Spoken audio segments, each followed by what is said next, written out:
Yo, Beth. That shit crazy.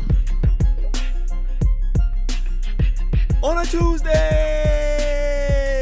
it's a special edition of All Even with your boy Barry Grant. You can catch me on Instagram and Twitter at All Even Podcast. You can listen to the show on SoundCloud as well as YouTube, so like, share, and subscribe to that. We got a packed show, lots to get into. NFL Week 6, Monday Night Football. We had the game of the week that actually did not turn out to be the game of the week. We got the Dallas Dumpsterfire that is burning and burning hot. The Tua era has started in Miami. The Lakers are actually requesting something very, very strange. Melo may be wanting to come back to New York. And the greatest segment on the planet, Dummy of the Week. So let's just jump right into it. Week 6 of the NFL season is in the books. We had a lot of good games. We had a lot of blowouts that we didn't expect to be blowouts. So there's a couple of games that I want to talk about. Obviously, we want to talk about the game of the week. We want to talk about the Green Bay Packers against the Tampa Bay Buccaneers. We're also going to talk about the two Monday Night Football games that happened last night between the Cardinals and the Cowboys, as well as the Bills and the Chiefs. So let's start with the game of the week, supposedly between the Green Bay Packers and the Tampa Bay Buccaneers. This was supposed to be Rodgers versus Brady, two of the greatest quarterbacks of all time going at it. And it started off well, but it ended up in a complete wash. Buccaneers win this game 38-10. Tom Brady didn't really play too well. He didn't play great, but he had 166 yards, 2 touchdowns.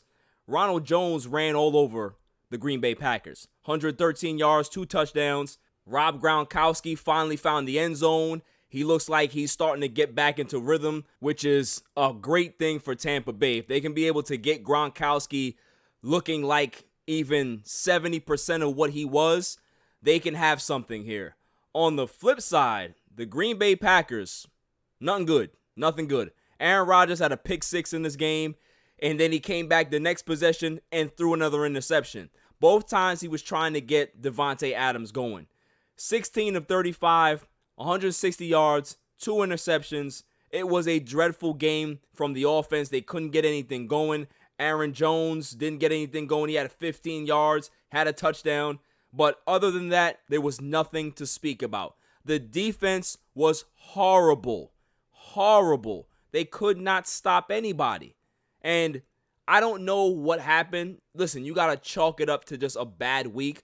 Sometimes good teams, even great teams, are going to have stinkers. So this is what I'm seeing from the Green Bay Packers. I'm not going to really look too much into this particular game. It was a wash. The Buccaneers won. I still think the Packers are a better team. What I'd like to talk about briefly, though, is what team out of these two has the best chance to win or get to a Super Bowl based on their quarterback play. It's going to be the Packers. Aaron Rodgers is a better quarterback. He makes minimal mistakes. Now, granted, he had a turnover-prone game here, but Aaron Rodgers doesn't do this on a consistent basis in regards to turning over the football, looking bewildered behind center. He doesn't do that. So look for Aaron Rodgers to bounce back again next week. He's going to have a great game next week. For Tampa Bay, Tom Brady came here with a lot of weapons. There's a lot around this team, and they still haven't looked sharp offensively. Defensively, on Sunday, they were all over the place. They were flying over the ball. They were pressuring. They were doing everything to disrupt Aaron Rodgers' rhythm. The wide receivers couldn't get any separation. They did a great job containing all of the weapons on Sunday. But they can never put it all together. Either the defense plays well and the offense stinks. The offense plays well, the defense stinks. And Tom Brady is not at a level anymore to be able to carry you the way he could have carried you 3 or 4 years ago. He can't do it anymore. And to expect him to do that on a consistent basis, it's not fair to him, and it's not fair to the Tampa Bay Bucs to even think that that's a possibility. Moving on to the first Monday Night Football game we had with the Chiefs against the Bills. Chiefs win this game 26-17. Pat Mahomes, 21-26, 225 yards, 2 touchdowns. Clyde Edwards-Helaire was running all over the place, 161 yards, 6.2 yards a carry. As a team, they had 245 yards rushing. Travis Kelce, you already know what Travis Kelce does. 65 yards, 2 touchdowns. They looked great. The Bills, on the other hand, they just could not get anything going. Josh Allen couldn't get anything going. There was pressure on him. He was rushed. He was hurried. They were out of sync the entire night. And it's going to happen. The Chiefs are a good team. They didn't look great last week. They came out and they actually played good defense. They ran the ball. They controlled the clock. Sometimes you're going to have to play like this. Sometimes it's not going to be the Pat Mahomes show where he goes for 375 and 4 touchdowns. Sometimes you're going to have to play a little differently. Play slower. Ground and pound. Beat the team into submission. Allow the defense to make some stops. They did that, and they did a great job at that.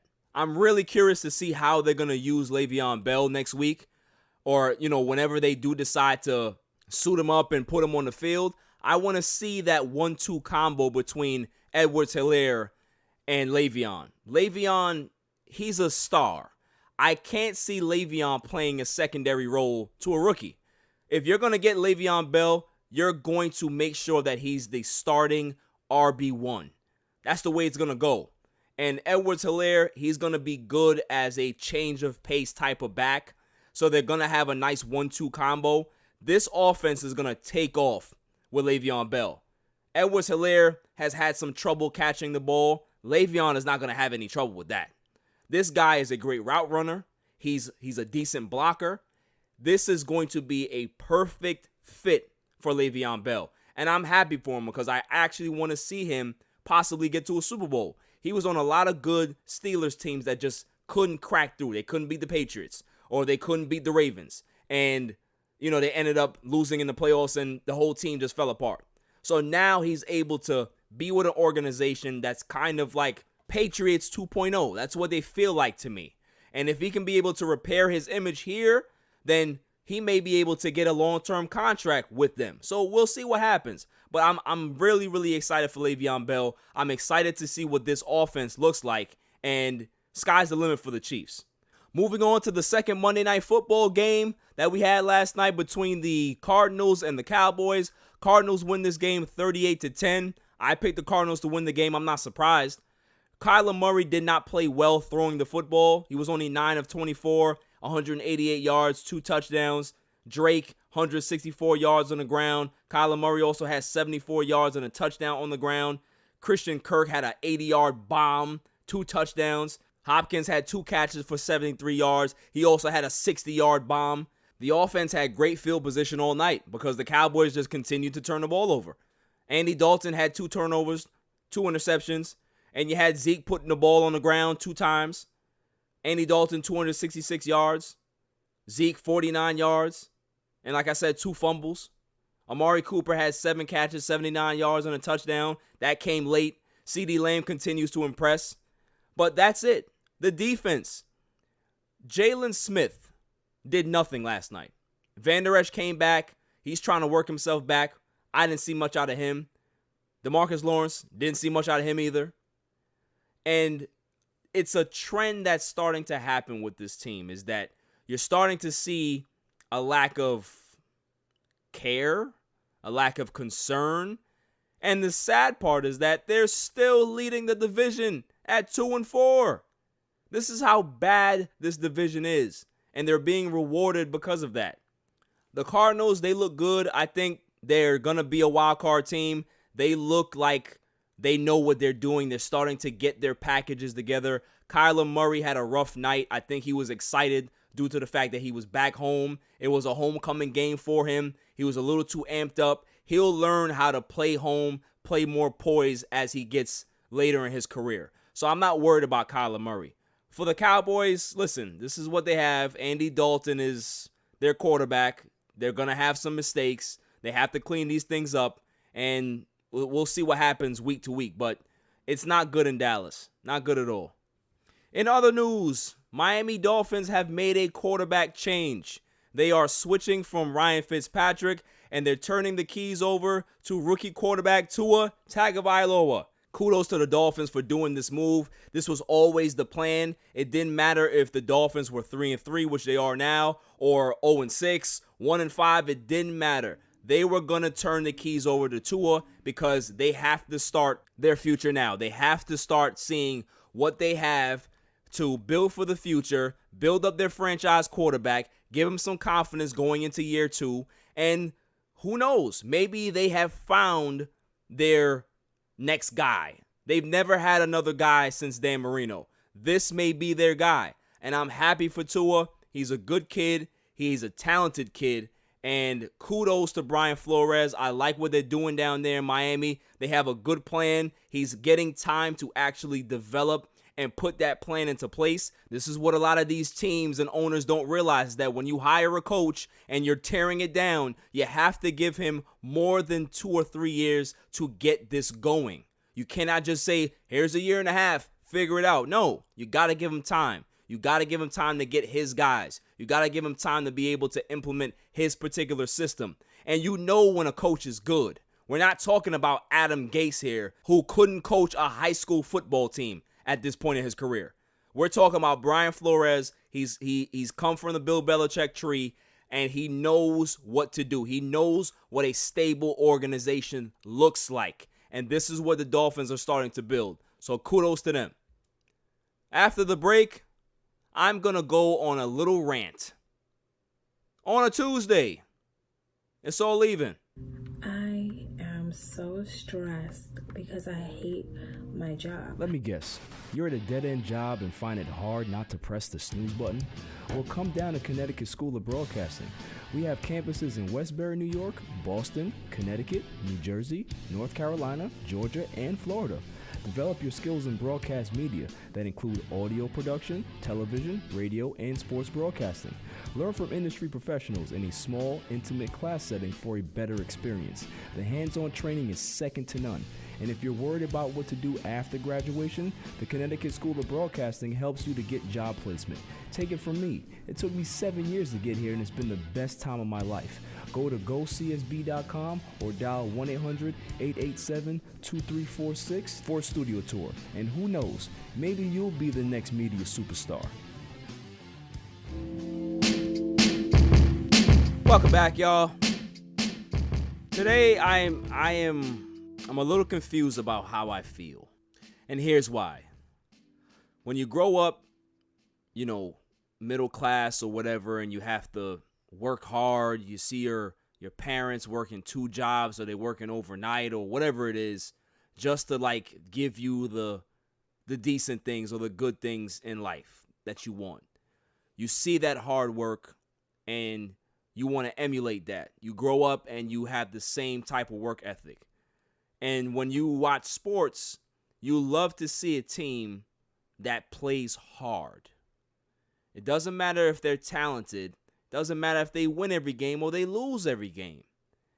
But as a regular Joe, right? A regular 9-to-5 person, you would like to see the team that you're watching or that you support put in the effort like how you put in the effort when you're going to work, when you're busting your ass and getting low pay or whatever it is. And you hear from a lot of people, their issues with athletes is that they're entitled. Just because you're rich and you're an athlete, you're a super impressive physical specimen, you don't try hard. You don't work hard. When, in all actuality, these guys, they work their asses off to get where they're at. However, when you see a team literally not giving the effort on the field, and then they tell you that they're not giving their full effort on the field due to whatever circumstances they may be, I have a big problem with that. The Dallas Cowboys, to me, right now, are the worst team in football. They're the worst defense in the last 15 years. And I'm seeing a lack of effort from them. Where does that come from? Well, Jason Garrett was the head coach last season. Rob Marinelli was the defensive coordinator for a lot of years with the Cowboys. And in the last couple of years, the Dallas defense has gotten worse. 2018, they weren't good. 2019, they weren't good. 2020, they're the worst they've ever been, possibly in 30 years. Jason Garrett leaves. Rob Marinelli is now with the Raiders. And yet, the defense is worse under new management. You're starting to hear rumblings. Players are starting to say that the coaching staff is unprepared. They don't know what they're doing from game to game, week to week. Players are confused or frustrated. Here's where I'm going to lose my shit. We had Xavier Woods say a couple weeks ago, oh, we don't play hard for 70 snaps a game, and yet he's still here. We had a game last night where the defense didn't try. Jalen Smith didn't try. DeMarcus Lawrence didn't try. We had an 80-yard bomb to Christian Kirk. We had another 60-yard bomb to DeAndre Hopkins. Week after week after week, you see this team get torched down the field. How is that on the coaching staff? When I just explained to you that Rob Marinelli, Jason Garrett were here, the defense was bad. Mike Nolan is now the defensive coordinator. Mike McCarthy's the head coach. The defense is worse.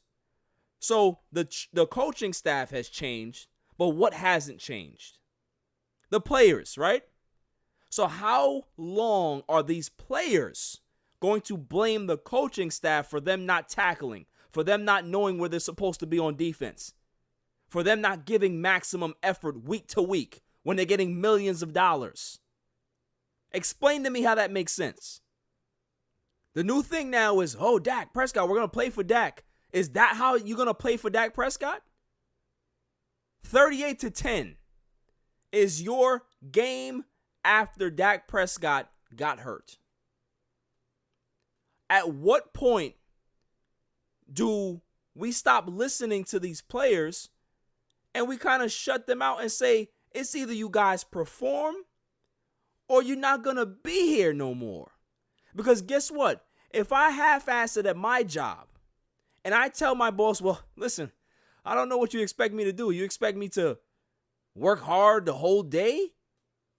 I won't have a job the following week. So why do these guys get to mail it in, tell you that they're mailing it in, and still get to work for the Dallas Cowboys?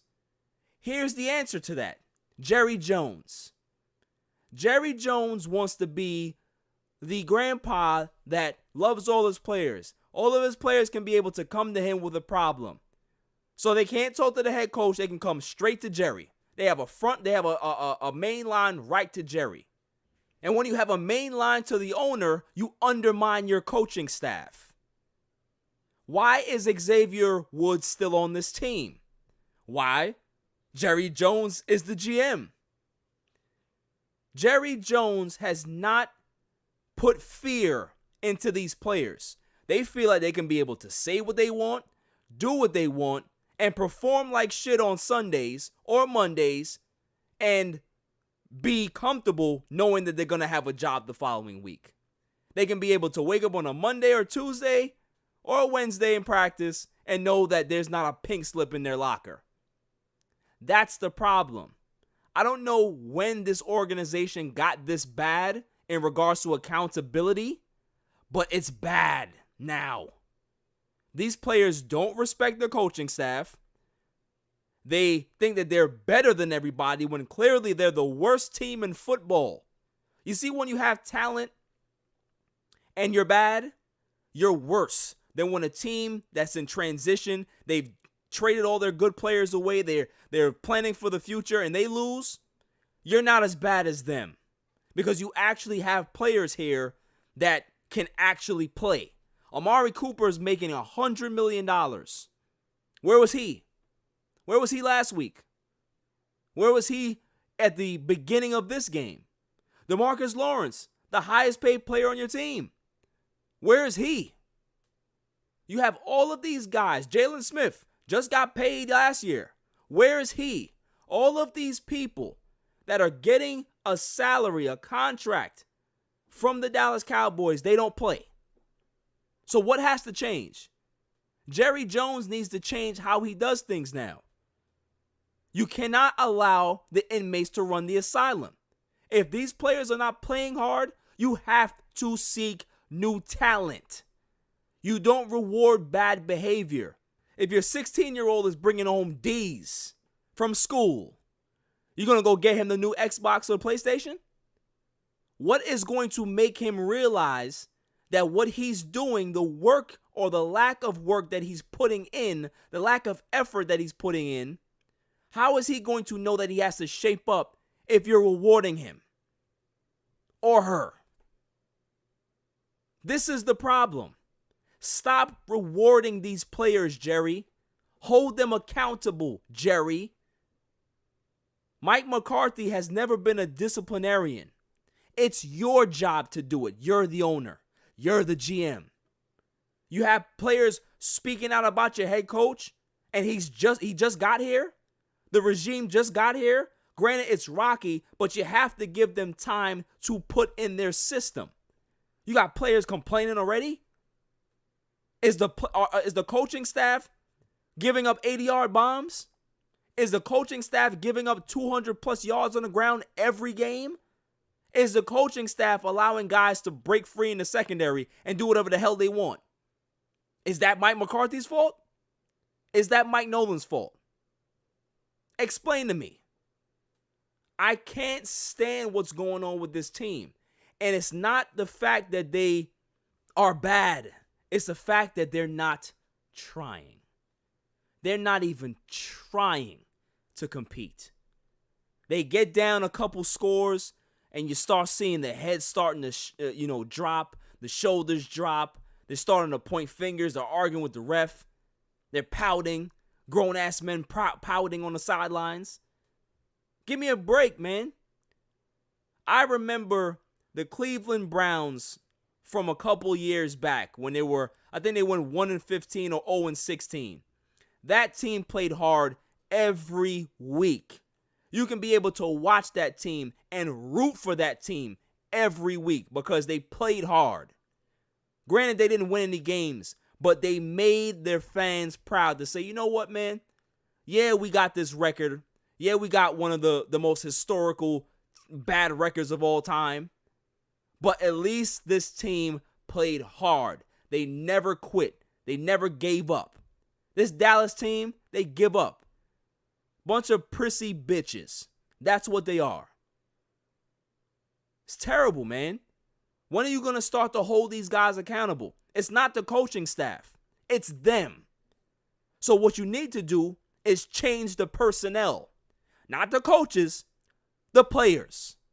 DeMarcus Lawrence, trade him for a pack of cigarettes and a gym bag. Amari Cooper, you can go as well. We have CeeDee Lamb. We have Michael Gallup. You don't need to be here.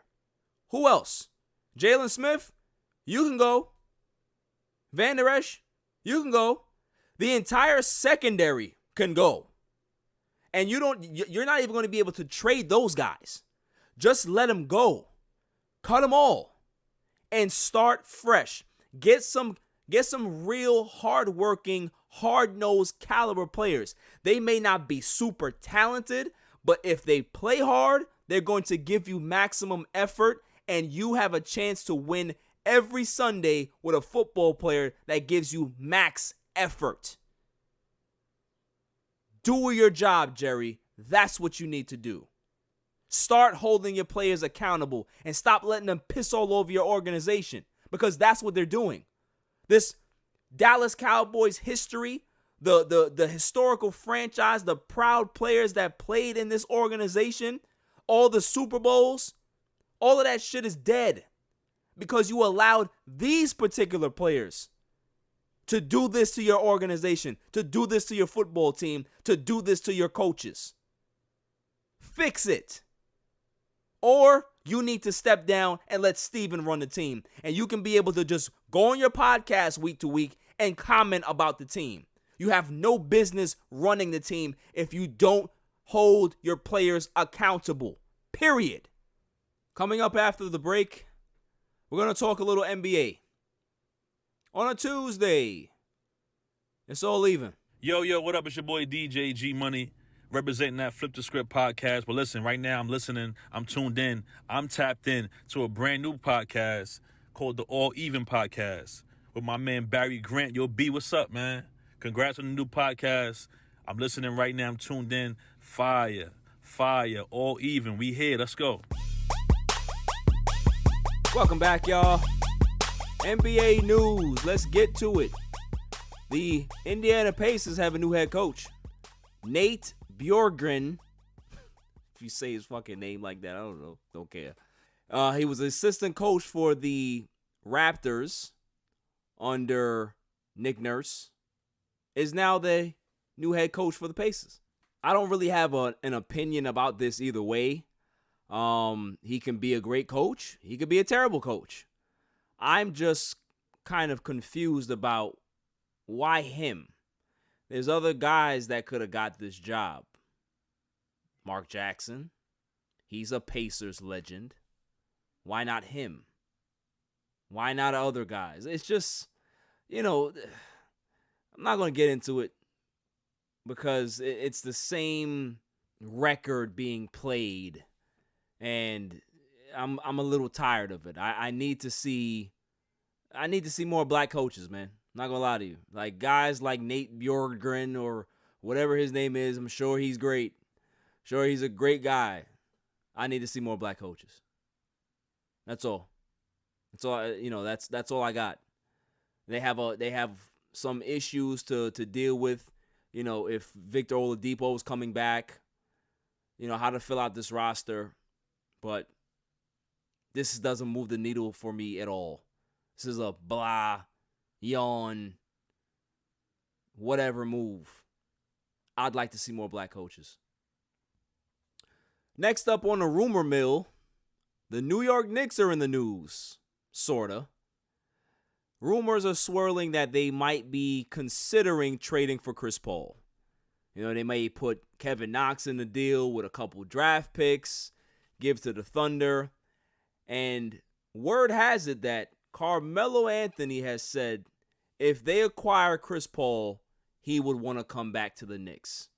This would be a nice homecoming again, to kind of end his career in New York. He's going to get his jersey retired here. So I would love to see him have another go-round with a new regime. Things are not great in New York, obviously, but Chris Paul can kind of steer them in the right direction. I call Chris Paul the ultimate leader. And it's not the fact that he's a great motivator, that, he can speak to you one-on-one and you get that motivation. But he leads by example. When he comes to your organization, he doesn't accept losing. And somebody who doesn't accept losing, it becomes infectious. It becomes contagious. You look at that and say, man, I gotta play up to snuff. I gotta make sure that I meet Chris Paul at his level.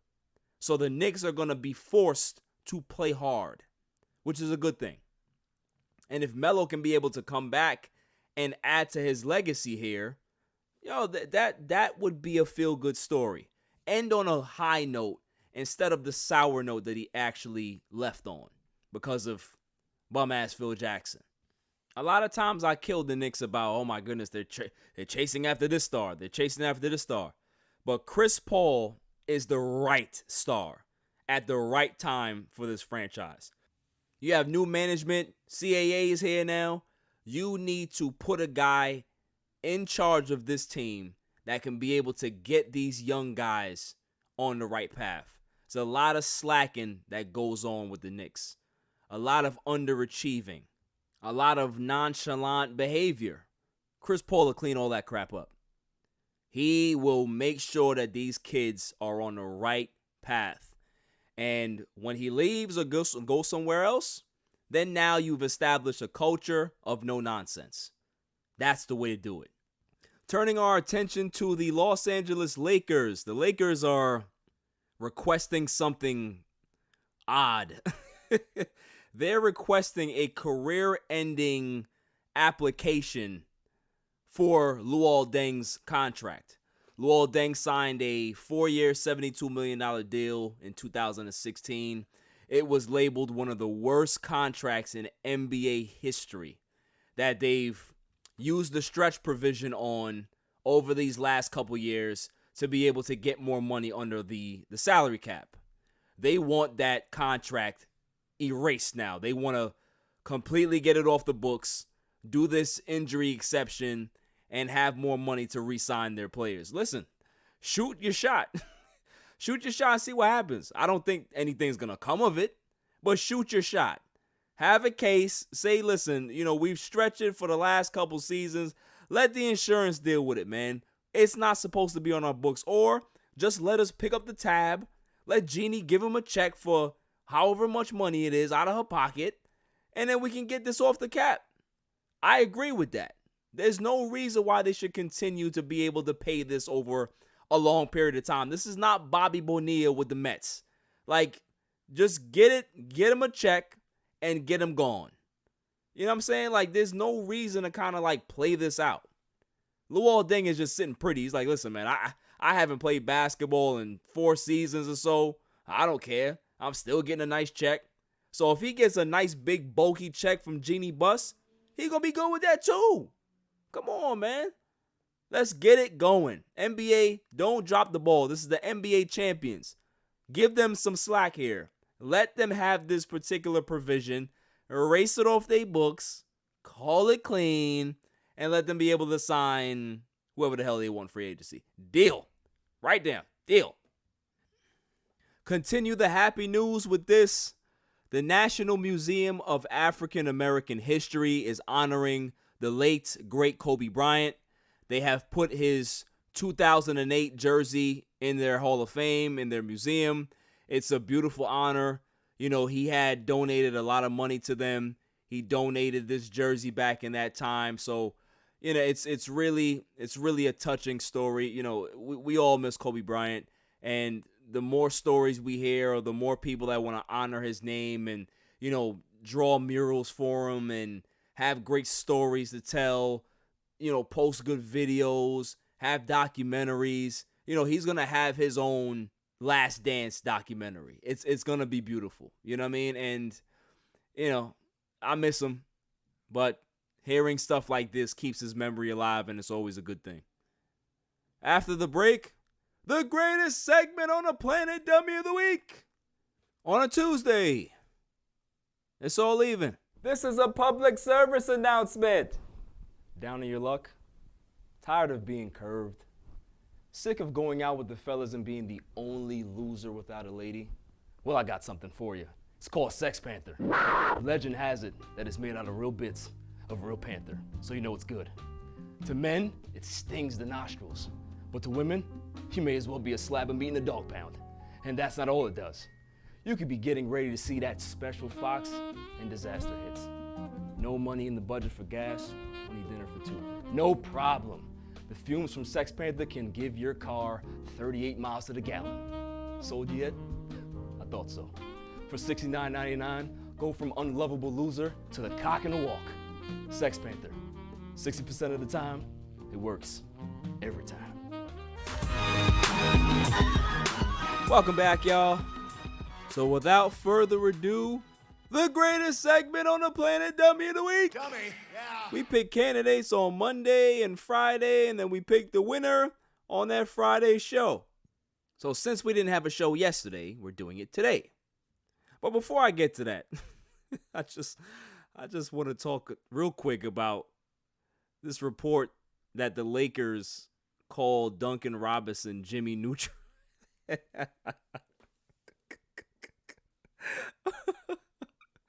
Yo, if you let grown men in a basketball game call you Jimmy Neutron, you got to fight.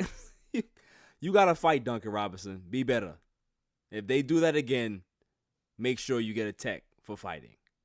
May I have the drum roll, please?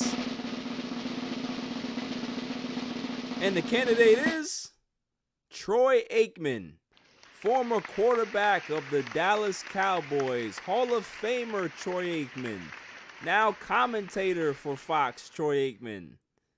He's my candidate for Dummy, yeah. because he was caught on a hot mic saying that Why are they flying over the stadium with an empty stadium, basically? There's not a lot of people here, and, they're doing this for what? And then Joe Buck said, there's taxpayer dollars, blah, blah, blah. Then he said, that stuff ain't happening with a Kamala Harris and Joe Biden ticket. I'll tell you that right now, partner. You're one of those guys, aren't you, Troy? Man, just when I thought that I liked you, now I gotta come back down to earth a little bit. You're one of those guys.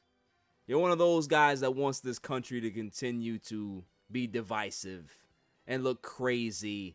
And you want everybody to stand up with the flag and put their hand over their heart and all that shit. You're just a hillbilly with a mic. That's all you are. And you've had a great career that somebody will now continue to pay you to run your mouth. And for whatever reason, you don't realize that the mic is still hot and you think that people care about your political opinion. You think people listen to the program for that? Nobody gives a shit what you think, Troy, if it's not about football. So keep your mouth shut, put on your Trump hat when you go home, and save it for your house. Because at the end of the day, this is the problem that I have with people like you. That you guys feel the need to speak up and be boisterous about your political views when nobody gives a shit. You want to root for whoever you root for. You want to support whatever side you want to support. Go ahead. I don't want to hear it on my airwaves. I watch dummies like you every day. You guys are out there with your trucks saying, yeah, we're going to go out there and I believe in QAnon and all of this stuff. And we're going to take over the White House again. I don't want to pay any taxes. My president doesn't. I'm not going to do it. Continue. Everything comes to an end. And that rhetoric that you're spewing, I want you to keep that same energy. Because we have receipts. Troy looks like the guy that doesn't wear masks. He definitely looks like one of those guys, man. So, hey, I'm not surprised. I'm not shocked. It's just funny that these guys just continue to kind of bury themselves. Like, instead of just coming out and saying, yeah, listen, I apologize for the hot mic. I don't want my personal views to be spilled out on TV and stuff like that other than my football expertise. No, you take to Twitter and if nobody knows me, then nobody believes, yeah, we don't know you. You're on the TV every week talking about football. Nobody knows you. So we don't know your views. We don't know what you believe in. Frankly, we don't give a shit. Just fess up to it. You fucked up, and we move on. But you want to continue to take this stance, and this is why you people get in trouble. Now you're going to have to apologize down the road and look like a complete jackass, right? Why? When you can just do the right thing. But you know what? Now that I say that, I know why you take that stance. Because of the people that you support. You feel that you don't need to apologize. Hell, my president doesn't. Why should I? Yeah, typical. You're never too old to grow up. You know that, right? So, Troy Aikman, you may be the biggest loser when it comes to political views right now. But you're possibly a winner for Dummy of the Week. That's all for this show. I'll see you guys on Friday. Before I go, I'd like to give a big shout out to those LA Dodgers. Let's get this World Series. You guys have been knocking on the door for too many years now. You got to get it done. LeBron James and the Lakers got it done. It's your turn. Your turn to get it done, Dave Roberts. Don't make a mistake. Go Dodgers. Stay safe. Stay cool. Peace. You can catch me on Twitter and Instagram at ALLEVEN Podcast. Listen to the show on SoundCloud and check out my YouTube channel, ALLEVEN Podcast. And don't forget to share, like, and hit that subscribe button.